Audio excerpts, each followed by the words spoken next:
You're running out of time. Not tomorrow. Not next year.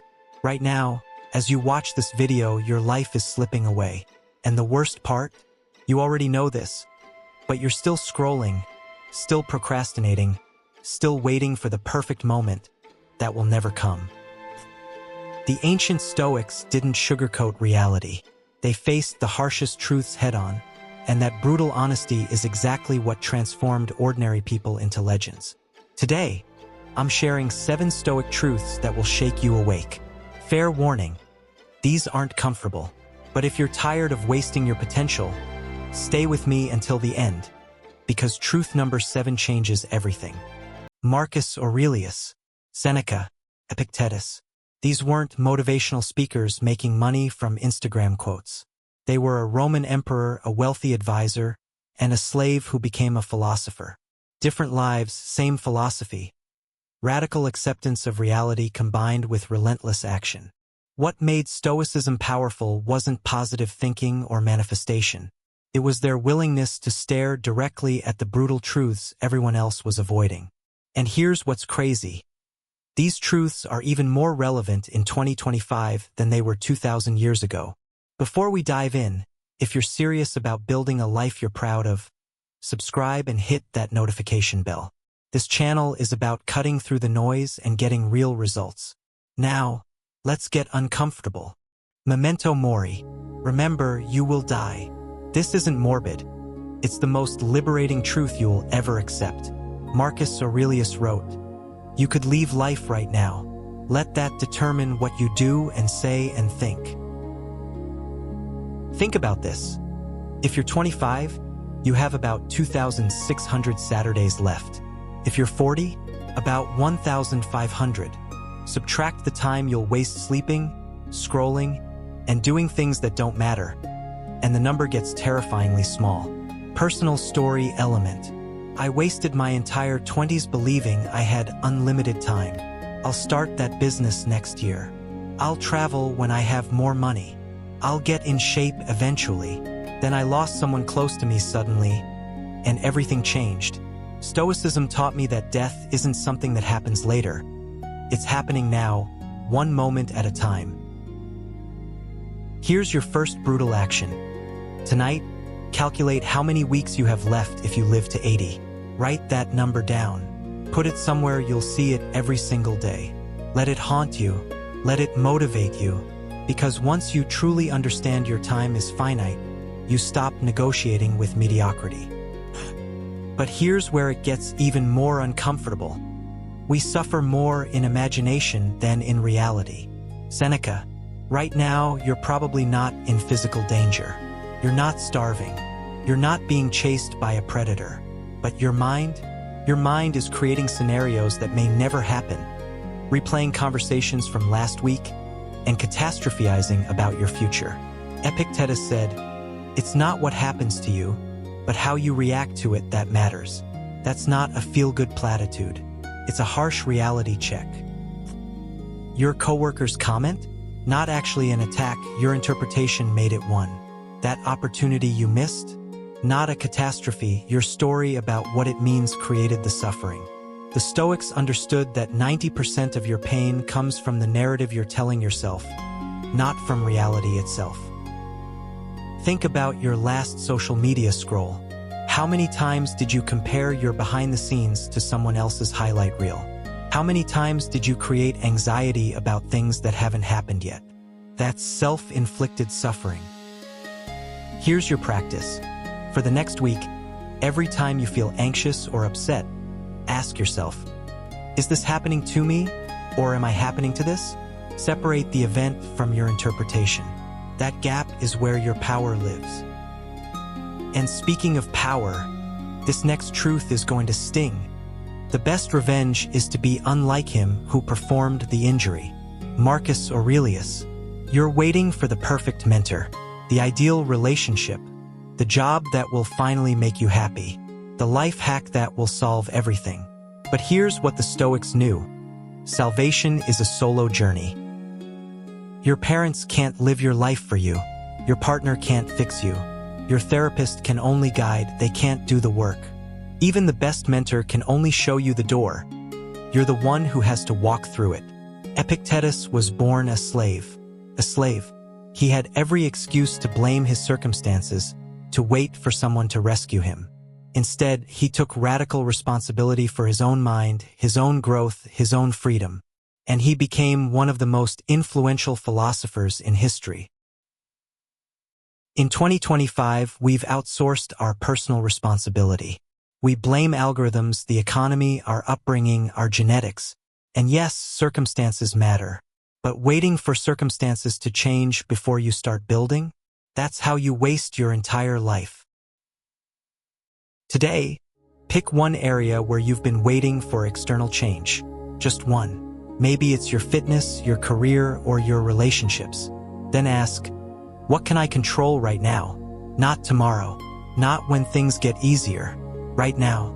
Then do that thing. Because here's what happens when you take responsibility. You have power over your mind, not outside events. Realize this, and you will find strength. Marcus Aurelius. Freedom isn't doing whatever you want. That's chaos.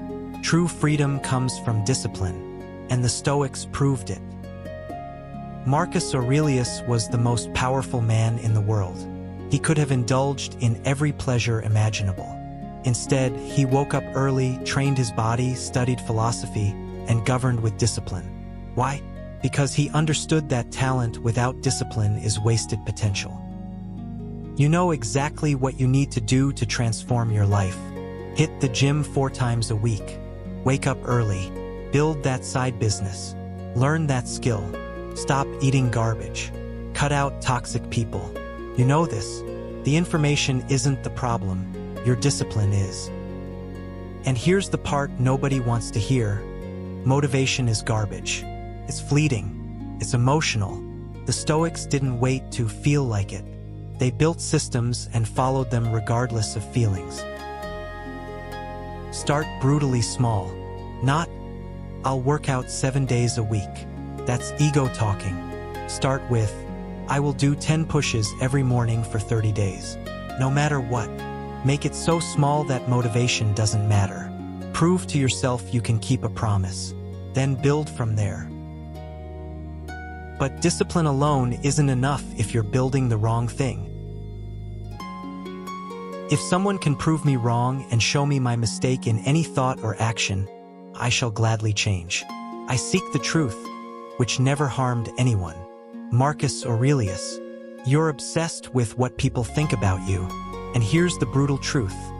They're not thinking about you at all. They're too busy worrying about what you think about them. Epictetus taught, if you want to improve, be content to be thought foolish and stupid. Translation, your ego is your prison. Your need to be right, to be validated, to be understood. That's what's holding you back from taking risks, speaking truth, and building something meaningful. How many opportunities have you passed on because you worried about looking stupid? How many truths have you swallowed because you didn't want conflict? How much time have you wasted crafting the perfect post, the perfect response, the perfect image? Do something this week that risks looking foolish. Share that rough draft. Start that YouTube channel with bad equipment. Have that difficult conversation. Ask that dumb question. Train yourself to value growth over image. But here's where it gets really interesting. Difficulties strengthen the mind, as labor does the body. Seneca, you've optimized for comfort. Same temperature all day. Food delivered to your door. Entertainment on demand. And it's destroying you. The Stoics deliberately practiced discomfort. Seneca would sleep on a hard floor, fast voluntarily, wear rough clothing. Not because he was masochistic, but because he was training his mind to handle adversity. Your nervous system can't tell the difference between a real threat and a difficult conversation with your boss. Everything feels like death because you've never voluntarily faced discomfort.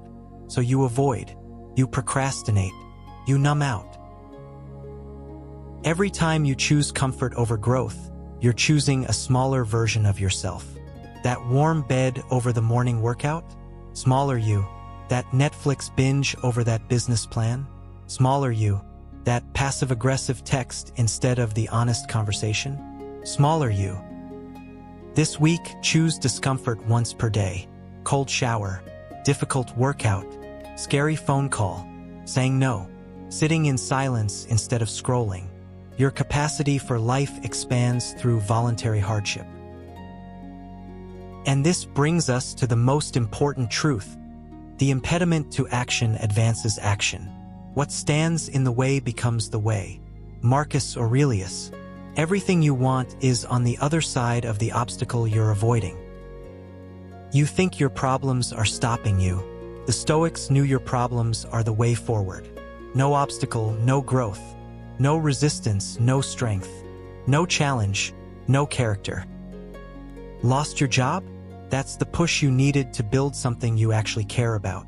Heartbreak? That's the teacher showing you what you will and won't accept. Failure? That's the data you needed to succeed next time. What's your biggest obstacle right now? Seriously, think about it. Maybe it's fear of failure.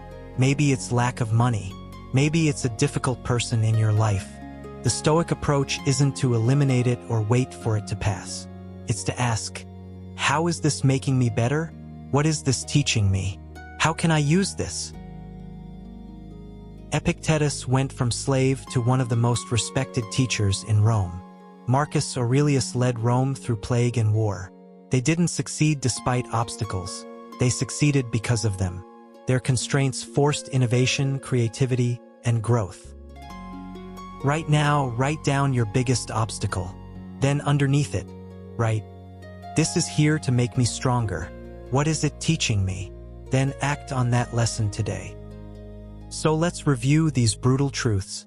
1. You're dying right now, act accordingly. 2. Most of your suffering is self-created. Change the story. 3. No one is coming to save you. Take radical responsibility. 4. Discipline is destiny, build the systems. 5. Opinions don't matter.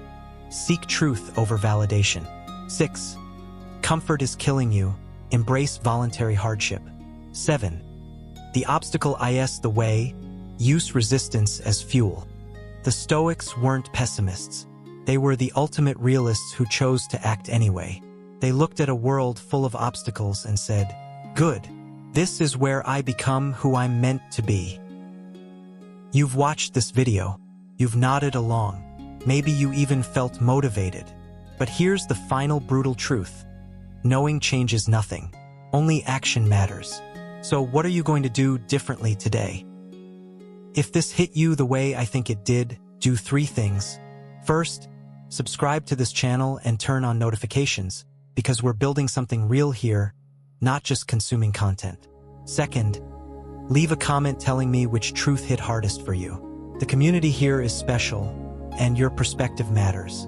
Third, and most important, choose one action from this video and do it within the next hour. Not tomorrow, not after you finish scrolling. Now. The Stoics believed that philosophy wasn't something you studied, it was something you lived. Your life isn't going to wait for you to be ready. The time is now.